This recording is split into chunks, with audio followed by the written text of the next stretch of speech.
The next activity is actually this html-review-buckland page. This html-review-buckland activity, is this website I find really funny. It's a very old website. It's from one of the UNSW academics called Richard Buckland. Super old. I think somewhere it says, I can't remember. I think there's like an authorship date. Oh, did part of this page fail to load?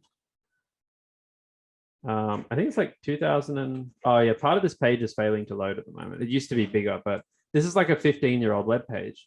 And the point of this little tute activity is we're not going to break you up into groups, but because we've already done that.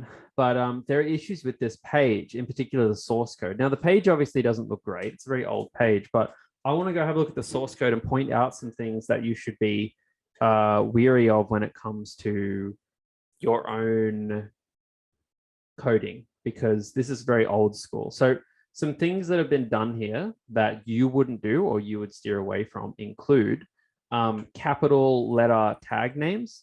That's a very old school thing that we don't do anymore. So we tend to use lowercase ones. Another thing you'll see being used here a few times is the idea of you don't need to close tags. This is a kind of remnant of, again, an older style of programming where browsers are actually really smart and they will actually close tags for you. Like, see here how there's like a P open, but there's no P closed, and then there's another P open. Browsers will go, well, if there's another P open, maybe it's done, and they'll just close it for you. It's not done everywhere. Overall, a lot of these tags have closes on them, but sometimes in old pages, you won't see that very much.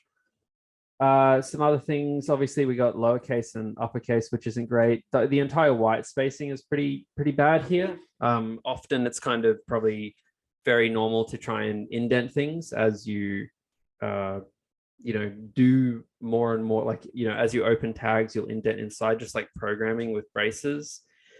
Some other things are that a lot of things are styled with HTML tags. Now, this in itself is not bad. This one is a very kind of gray area, but like using I for italics is okay. I'd say that's still kind of considered normal to do these days.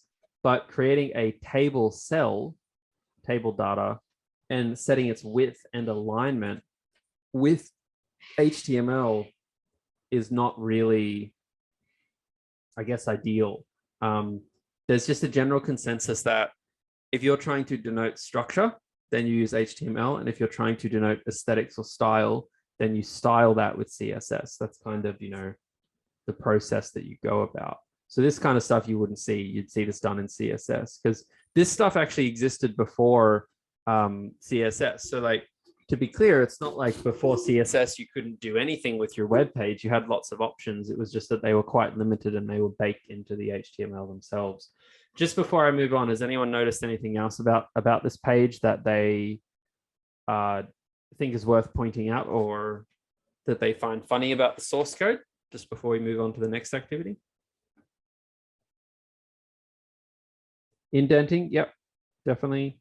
No doc type. Yeah, there's no doc type at the start of the page. You'll see in lots of web pages these days there's a doc type HTML and some other information. This page lacks a lot of that information. Again, browsers are pretty capable of figuring stuff out themselves. You'd be surprised how forgiving browsers will be when it comes to your HTML. That's for sure. But that doesn't mean it's, kind of clean or normal. So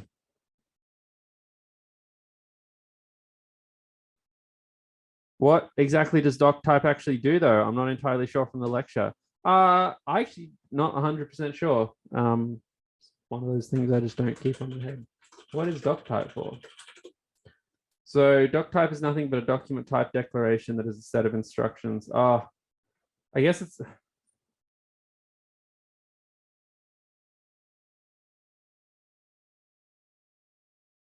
I find this stuff a little bit weird because pages get content type headers from the HTTP request. So I just don't fully know what the difference is. I'll be transparent, but Zafan says, what's the difference between BR/ and BR and BR? It's a good question. So you've probably noticed some tags here, like a BR. Yeah, so basically, there are tags in HTML that open and close, such as link and anchor and end anchor. There are tags in HTML that don't close, like image or BR.